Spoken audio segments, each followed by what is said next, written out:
Kohinoor diamond ಇಡೀ ಪ್ರಪಂಚದಲ್ಲೇ ಅತ್ಯಂತ ಫೇಮಸ್ ಆಗಿರುವಂತ ಡೈಮಂಡ್ ಇದು.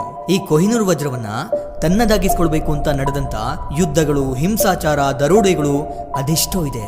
ಇದೇ ಕಾರಣಕ್ಕೆ ಕೊಹಿನೂರ್ ವಜ್ರಕ್ಕೆ ಇರುವಂತ ಪ್ರಖ್ಯಾತಿ ಇಡೀ ಪ್ರಪಂಚದಲ್ಲೇ ಬೇರೆ ಯಾವ ವಜ್ರಕ್ಕೂ ಇಲ್ಲ. ಇದರ ಬೆಲೆ ಎಷ್ಟಿರ್ಬೋದು ಅಂತ ಹೇಳೋದಕ್ಕೆ ಇಲ್ಲಿವರೆಗೂ ಈ ವಜ್ರವನ್ನ ಯಾರು ಕೂಡ ಕೊಂಡ್ಕೊಳ್ಳೋದಾಗ್ಲಿ ಅಥವಾ ಮಾರೋದಾಗ್ಲಿ ನಡೆದೇ ಇಲ್ಲ. ಕೇವಲ ಈ ವಜ್ರವನ್ನ ಗೆದ್ದುಕೊಳ್ಳೋದು, ದೋಚಿಕೊಳ್ಳೋದು ಮಾತ್ರ ನಡೆದಿದೆ. ನಾದಿರ್ ಶಾ ಎಂಬ ರಾಜ ಕೊಹಿನೂರ್ ವಜ್ರಕ್ಕೆ ಇರುವಂತಹ ಬೆಲೆಯನ್ನ ಈ ರೀತಿ ಹೇಳಿದ್ದಾನೆ. ಒಬ್ಬ ಶಕ್ತಿವಂತನಾದ ಒಬ್ಬ ಮನುಷ್ಯ 5 ಕಲ್ಲುಗಳನ್ನು ತೆಗೆದುಕೊಂಡು ಒಂದೊಂದು ಕಲ್ಲುಗಳನ್ನ ಒಂದೊಂದು ದಿಕ್ಕಿಗೆ ತುಂಬಾ ದೂರಕ್ಕೆ ಎಸೆದು ಮತ್ತೊಂದು ಕಲ್ಲನ್ನ ಜೋರಾಗಿ ಮೇಲಕ್ಕೆ ಎಸೆದ್ರೆ ಎಷ್ಟು ಜಾಗವಿರುತ್ತೋ ಅದಷ್ಟು ಜಾಗಕ್ಕೆ ಬಂಗಾರವನ್ನ ತುಂಬಿದ್ರೂ ಸಹ ಅದರ ಬೆಲೆ ಕೊಹಿನೂರ್ ವಜ್ರಕ್ಕಿಂತ ಕಡಿಮೆ ಅಂತ ಹೇಳಿದಾನೆ. ಇನ್ನೊಂದು ರೀತಿಯಲ್ಲಿ ಇಡೀ ಪ್ರಪಂಚದಲ್ಲಿರುವಂತಹ ಜನಗಳಿಗೆ ಒಂದು ದಿನದ ಆಹಾರಕ್ಕೆ ಎಷ್ಟು ಖರ್ಚಾಗುತ್ತೋ ಅಷ್ಟು ಖರ್ಚಿನ ಬೆಲೆ ಕೊಹಿನೂರ್ ವಜ್ರಕ್ಕೆ ಇದೆ ಅಂತ ಬಾಬರ್ ತನ್ನ ಪುಸ್ತಕದಲ್ಲಿ ಬರ್ಕೊಂಡಿದ್ದಾನೆ. ಅಷ್ಟಕ್ಕೂ ಈ ಕೊಹಿನೂರ್ ವಜ್ರದ ಅಸಲಿ ಕಥೆ ಏನು? ಕೊಹಿನೂರ್ ವಜ್ರವನ್ನ ಯಾರು ಧರಿಸಿಕೊಳ್ತಾರೋ ಅವರು ಸತ್ತೋಗ್ತಾರೆ, ನಾಶವಾಗ್ತಾರೆ ಅನ್ನೋದು ನಿಜಾನ? ಈಗ ಕೊಹಿನೂರ್ ವಜ್ರ ಎಲ್ಲಿದೆ ಅನ್ನೋಂಥ ಪೂರ್ತಿ ಚರಿತ್ರೆಯನ್ನ ಇವತ್ತು ನಿಮ್ಮ ಜೊತೆ ಹಂಚಿಕೊಳ್ತಿದ್ದೀನಿ.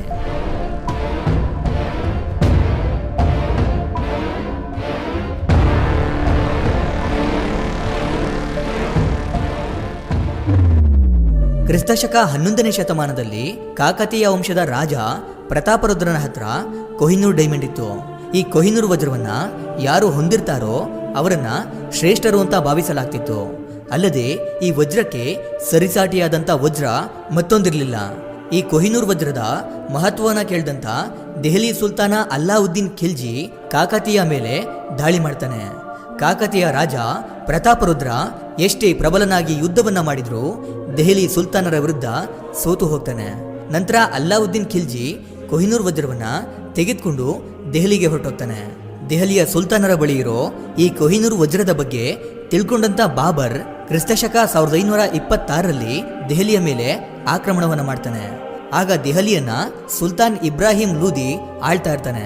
ಅವನ ಮೇಲೆ ಬಾಬರ್ ಯುದ್ಧವನ್ನ ಮಾಡಿ ಕೊಹಿನೂರ್ ವಜ್ರವನ್ನ ತನ್ನ ಕೈವಶ ಮಾಡಿಕೊಂಡು ದೆಹಲಿಯಲ್ಲಿ ಮೊಘಲ್ ಸಾಮ್ರಾಜ್ಯ ಎಂಬ ಸಾಮ್ರಾಜ್ಯವನ್ನೇ ಸ್ಥಾಪನೆ ಮಾಡ್ತಾನೆ.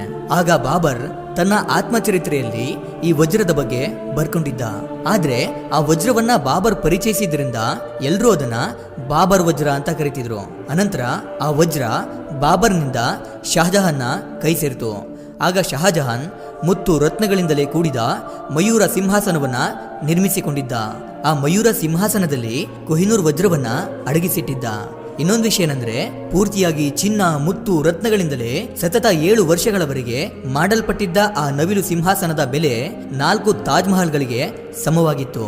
ಕೊಹಿನೂರ್ ವಜ್ರವನ್ನ ಆ ನವಿಲು ಸಿಂಹಾಸನದಲ್ಲಿ ಅಳವಡಿಸೋಕೆ ಅಂತ ವಿದೇಶಗಳಿಂದ ವಜ್ರ ವಿನ್ಯಾಸಕರನ್ನ ಕರೆಸಿದ್ರು.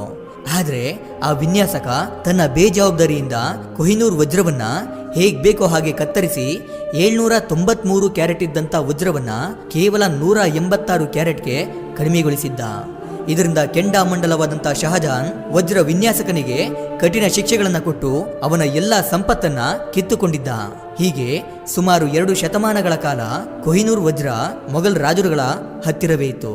ನಂತರ ಆ ನವಿಲು ಸಿಂಹಾಸನದ ಬಗ್ಗೆ ಮತ್ತೆ ಕೊಹಿನೂರ್ ವಜ್ರದ ಮಹಿಮೆಯ ಬಗ್ಗೆ ದೇಶ ದೇಶಗಳಿಗೂ ತಿಳಿಯುತ್ತಾ ಹೋದಂತೆ ನಾದಿರ್ ಶಾ ಎಂಬ ಒಬ್ಬ ಪರ್ಷಿಯನ್ ರಾಜ ಆ ಸಮಯದಲ್ಲಿ ಮೊಘಲ್ ಸಾಮ್ರಾಜ್ಯವನ್ನ ಆಳುತ್ತಿದ್ದಂತ ಮಹಮ್ಮದ್ ಶಾನನ್ನ ಕೇವಲ 3 ಗಂಟೆಯಲ್ಲಿ ಸೋಲಿಸಿ ನವಿಲು ಸಿಂಹಾಸನವನ್ನ ಕೊಹಿನೂರ್ ವಜ್ರವನ್ನು ಸೇರಿಸಿ ಮೊಘಲ್ ಸಾಮ್ರಾಜ್ಯದ ಎಲ್ಲ ಸಂಪತ್ತನ್ನ ದೋಚಿಕೊಳ್ತಾನೆ. ಹೀಗೆ ದೋಚಿಕೊಂಡಂತ ಎಲ್ಲ ಸಂಪತ್ತನ್ನ ಸಾಗಿಸೋದಕ್ಕೆ 700 ಆನೆಗಳು, 4000 ಒಂಟೆಗಳು ಮತ್ತೆ 12,000 ಕುದುರೆಗಳ ಮೇಲೆ ಸಂಪತ್ತನ್ನ ಹೊರಿಸಿ ದಿಲ್ಲಿಯಿಂದ ಪರ್ಷಿಯಾಗೆ ಸಾಗಿಸಿದರೆ ಅಂದ್ರೆ ಆ ಸಂಪತ್ತು ಇನ್ನೆಷ್ಟಿತ್ತು ಅಂತ ನೀವೇ ಊಹೆ ಮಾಡ್ಕೊಳ್ಳಿ. ಆ ಪರ್ಷಿಯಾದ ರಾಜ ನಾದಿರ್ ಶಾ ಮೊದಲ ಬಾರಿಗೆ ಕೊಹಿನೂರ್ ವಜ್ರವನ್ನ ನೋಡ್ತಿದ್ದಂಗೆ ಕೋಹ್ ಇ ನೂರ್ ಅಂತ ಕರೆದ. ಪರ್ಷಿಯಾ ಭಾಷೆಯಲ್ಲಿ ಕೋಹ್ ಅಂದ್ರೆ ಪರ್ವತ, ನೂರ್ ಅಂದ್ರೆ ಬೆಳಕು. ಒಟ್ಟಾರೆಯಾಗಿ ಕೊಹಿನೂರ್ ಅಂದ್ರೆ ಬೆಳಕಿನ ಪರ್ವತ ಅಂತ ಅರ್ಥ. ಈ ರೀತಿಯಾಗಿ ಮೊದಲ ಬಾರಿಗೆ ಆ ವಜ್ರಕ್ಕೆ ಕೊಹಿನೂರ್ ಅಂತ ಹೆಸರು ಬರುತ್ತೆ.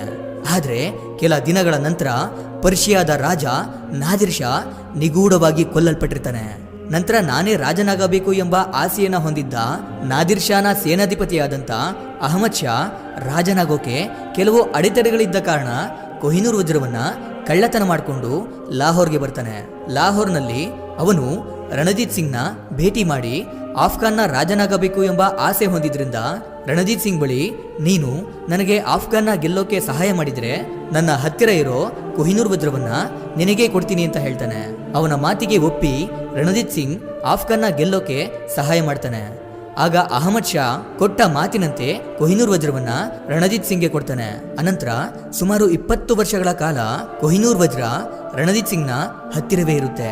ಆಗಾಗಲೇ ಬ್ರಿಟಿಷರು ನಮ್ಮ ದೇಶದ ಕೆಲ ಸಾಮ್ರಾಜ್ಯಗಳನ್ನ ಆಳ್ವಿಕೆ ಮಾಡುತ್ತಾ ಅಲ್ಲಿನ ಸಂಪತ್ತನ್ನ ದೋಚ್ಕೊಳ್ತಿದ್ರು.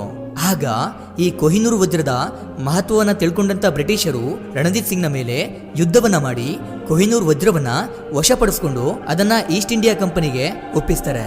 ಈ ಬ್ರಿಟಿಷರು ಎಷ್ಟು ಚಾಣಾಕ್ಯರು ಅಂದ್ರೆ ಕೊಹಿನೂರ್ ವಜ್ರವನ್ನ ಸ್ವತಃ ರಣಜಿತ್ ಸಿಂಗ್ ಅವರೇ ನಮಗೆ ಉಡುಗೊರೆಯಾಗಿ ನೀಡಿದ್ರು ಅಂತ ಹೇಳ್ಕೊಳ್ತಾರೆ. ಆದ್ರೆ ಈ ವಜ್ರದ ಕುರಿತು ವಿಲಿಯಂ ಅವರು ಬರೆದ ಒಂದು ಪುಸ್ತಕದಲ್ಲಿ ಕೊಹಿನೂರ್ ವಜ್ರವನ್ನ ರಣಜಿತ್ ಸಿಂಗ್ ಅವರು ಬ್ರಿಟಿಷರಿಗೆ ಕಾಣಿಕೆಯಾಗಿ ನೀಡಿಲ್ಲ, ಆ ವಜ್ರವನ್ನ ಬಲವಂತವಾಗಿ ಭಾರತದಿಂದ ಇಂಗ್ಲೆಂಡ್ಗೆ ತಗೊಂಡು ಬಂದಿದ್ದಾರೆ ಅಂತ ಸ್ಪಷ್ಟವಾಗಿ ಉಲ್ಲೇಖಿಸಿದ್ದಾರೆ. ಬ್ರಿಟಿಷರು ತಂದುಕೊಟ್ಟಿದ್ದಂತ ಕೊಹಿನೂರ್ ವಜ್ರವನ್ನ ಈಸ್ಟ್ ಇಂಡಿಯಾ ಕಂಪನಿ ರಾಣಿ ವಿಕ್ಟೋರಿಯಾಗೆ ಕೊಡುತ್ತೆ. ಇಂಡಿಯಾದಿಂದ ಬಂದಂತ ಈ ಅದ್ಭುತವಾದಂತ ಕೊಹಿನೂರ್ ವಜ್ರವನ್ನ ಲಂಡನ್ನಲ್ಲಿ ಪ್ರದರ್ಶನಕ್ಕೆ ಇಡ್ತಾರೆ. ಮೊಘಲರು ಅವರಿಗೆ ಇಷ್ಟ ಬಂದ ಶೈಲಿಯಲ್ಲಿ ಕೊಹಿನೂರ್ ವಜ್ರವನ್ನ ಕಟ್ ಮಾಡಿಸಿದ್ರಿಂದ ಲಂಡನ್ನ ಜನಗಳಿಗೆ ಅದು ಸ್ವಲ್ಪವೂ ಇಷ್ಟವಾಗಲಿಲ್ಲ. ಕೊಹಿನೂರ್ ವಜ್ರವನ್ನ ಮೌಂಟೇನ್ ಆಫ್ ಡಾರ್ಕ್ನೆಸ್ ಅಂತ, ಇದು ಕೇವಲ ಗಾಜಿನ ತುಂಡು ಅಂತ ಆಡ್ಕೊಳ್ತಾರೆ. ಆಗ ಕ್ವೀನ್ ವಿಕ್ಟೋರಿಯಾ ಮಗಳು ಕೊಹಿನೂರ್ ವಜ್ರವನ್ನ ಮತ್ತೊಂದು ಶೈಲಿಯಲ್ಲಿ ಕಟ್ ಮಾಡಿಸಿ ಒಂದು ಅಂದದ ರೂಪಕ್ಕೆ ತರ್ತಾರೆ. ಇದರಿಂದ ಮತ್ತೊಮ್ಮೆ ಕೊಹಿನೂರ್ ವಜ್ರದ ತೂಕ ಕಡಿಮೆಯಾಗಿ ಕೇವಲ 21.12 ಗ್ರಾಂನಷ್ಟು ತೂಕವನ್ನ ಹೊಂದಿರುತ್ತೆ. ನಂತರ ಆ ವಜ್ರವನ್ನ ಬರೋಬ್ಬರಿ 2000ಕ್ಕಿಂತಲೂ ಹೆಚ್ಚು ವಜ್ರಗಳಿಂದ ಮಾಡಲ್ಪಟ್ಟಂತ ಕ್ವೀನ್ ವಿಕ್ಟೋರಿಯಾಳ ಕಿರೀಟದಲ್ಲಿ ಕೊಹಿನೂರ್ ವಜ್ರವನ್ನ ಅಳವಡಿಸ್ತಾರೆ. ಹೀಗೆ ಅವರ ವಂಶದಲ್ಲಿ ಒಬ್ಬರ ನಂತರ ಮತ್ತೊಬ್ಬರು ಆ ಕಿರೀಟವನ್ನ ಧರಿಸುತ್ತಲೇ ಬರ್ತಾರೆ. ಈಗ ಪ್ರಸ್ತುತವಾಗಿ ಈ ಕೊಹಿನೂರ್ ವಜ್ರವನ್ನ ಟವರ್ ಆಫ್ ಲಂಡನ್ನಲ್ಲಿ ಪ್ರದರ್ಶನಕ್ಕಾಗಿ ಅಂತ ಇಟ್ಟಿದ್ದಾರೆ. ಇದಿಷ್ಟು ಈ ರೀತಿ ಇದ್ರೆ ನೀವು ಕೊಹಿನೂರ್ ವಜ್ರದ ಚರಿತ್ರೆಯನ್ನ ಗಮನಿಸಿದ್ದೇ ಆದ್ರೆ ಅದೆಷ್ಟೋ ರಾಜರುಗಳು ಈ ವಜ್ರವನ್ನ ಹರಸಾಹಸಗಳನ್ನ ಮಾಡಿ ದೋಚ್ಕೊಂಡ್ರೆ ಹೊರತು ಅದರ ನಂತರ ಯಾರೊಬ್ಬರೂ ಕೂಡ ನೆಮ್ಮದಿಯಾಗಿ ರಾಜ್ಯವನ್ನ ಆಳ್ವಿಕೆ ಮಾಡಲೇ ಇಲ್ಲ. ಅದಕ್ಕೆ ಕಾರಣ ಕೊಹಿನೂರ್ ವಜ್ರಕ್ಕೆ ಒಂದು ಶಾಪ ಇದೆ ಎಂಬ ನಂಬಿಕೆ ಇದೆ. ಅದೇನೆಂದ್ರೆ ಈ ವಜ್ರವನ್ನ ಕೇವಲ ದೇವರಿಗೆ ಅಥವಾ ಮಹಿಳೆಯರು ಮಾತ್ರ ಧರಿಸಬೇಕು. ಒಂದು ವೇಳೆ ಕೊಹಿನೂರ್ ವಜ್ರ ಪುರುಷರ ಹತ್ತಿರ ಇದ್ರೆ ಅವರ ಸಾಮ್ರಾಜ್ಯ ಸರ್ವನಾಶವಾಗುತ್ತೆ ಎಂಬ ನಂಬಿಕೆ ಇದೆ. ಅದಕ್ಕೆ ಸಾಕ್ಷಿ ಎಂಬಂತೆ ಆ ವಜ್ರವನ್ನ ಯಾರೆಲ್ಲ ರಾಜರುಗಳು ಹೊಂದಿದ್ರೋ ಅವರು ಅನಾರೋಗ್ಯ, ಯುದ್ಧದಲ್ಲಿ ಸೋತು ಹೋಗೋದು, ನಿಗೂಢವಾಗಿ ಸಾವನ್ನಪ್ಪೋದು, ಕುತಂತ್ರಗಳು, ಹೀಗೆ ಯಾವುದೋ ಒಂದು ಕಾರಣದಿಂದ ಸತ್ತು ಹೋಗೋದು, ರಾಜ್ಯಗಳನ್ನ ಕಳೆದುಕೊಳ್ಳುವಂತ ಘಟನೆಗಳು ನಡೆದಿದೆ ಅಂತ ಹೇಳ್ತಾರೆ. ಇನ್ನೊಂದು ಅತಿ ಮುಖ್ಯವಾದಂತ ವಿಷಯವೇನೆಂದ್ರೆ ಎಲ್ಲರೂ ತಿಳ್ಕೊಂಡ್ರೋ ಹಾಗೆ ಕೊಹಿನೂರ್ ವಜ್ರ ಸಿಕ್ಕಿದ್ದು ಆಂಧ್ರ ಪ್ರದೇಶದಲ್ಲಿ ಅಂತ ಅನ್ಕೊಂಡಿದ್ದಾರೆ. ಆದ್ರೆ ಅಸಲಿಯಾಗಿ ಕರ್ನಾಟಕದ ಯಾದಗಿರಿ ಜಿಲ್ಲೆಯ ಕೊಳ್ಳೂರಿನಲ್ಲಿ ಕೊಹಿನೂರ್ ವಜ್ರ ಸಿಕ್ಕಿತ್ತು ಅನ್ನೋದಕ್ಕೆ ಸಾಕಷ್ಟು ಸಾಕ್ಷಿಗಳಿವೆ. ಸುರಪುರದ ಇತಿಹಾಸ ಸಂಶೋಧನಾ ಕೇಂದ್ರದವರು ಇದು ಕೊಹಿನೂರ್ ವಜ್ರ ಸಿಕ್ಕಂತ ಸ್ಥಳ ಅಂತ ಒಂದು ಬೋರ್ಡ್ ಅನ್ನ ಕೂಡ ನಿಲ್ಸಿದ್ದಾರೆ.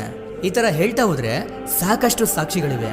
ಹಾಗಾದ್ರೆ ಕೊಹಿನೂರ್ ವಜ್ರಕ್ಕೆ ಇರುವಂತ ಶಾಪದ ಬಗ್ಗೆ ನಿಮ್ಮ ಅಭಿಪ್ರಾಯ ಏನು ಅಂತ ಕಮೆಂಟ್ ಮಾಡಿ ತಿಳಿಸಿ. ಇದಿಷ್ಟು ಇವತ್ತಿನ ವಿಡಿಯೋ. ಈ ವಿಡಿಯೋ ನಿಮಗೆ ಇಷ್ಟ ಆಗಿರುತ್ತೆ ಅನ್ಕೊಂಡು ಮತ್ತೊಂದು ಹೊಸ ವಿಷಯದೊಂದಿಗೆ ಮತ್ತೆ ಬರ್ತೀನಿ. ಕೊನೆಗೆ ನನ್ನ ಶ್ರಮಕ್ಕೆ ನಿಮ್ಮಿಂದ ಬಯಸೋದು ಕೇವಲ ಒಂದು ಮೆಚ್ಚುಗೆಯನ್ನು ಮಾತ್ರ. Anyway, thank you for watching.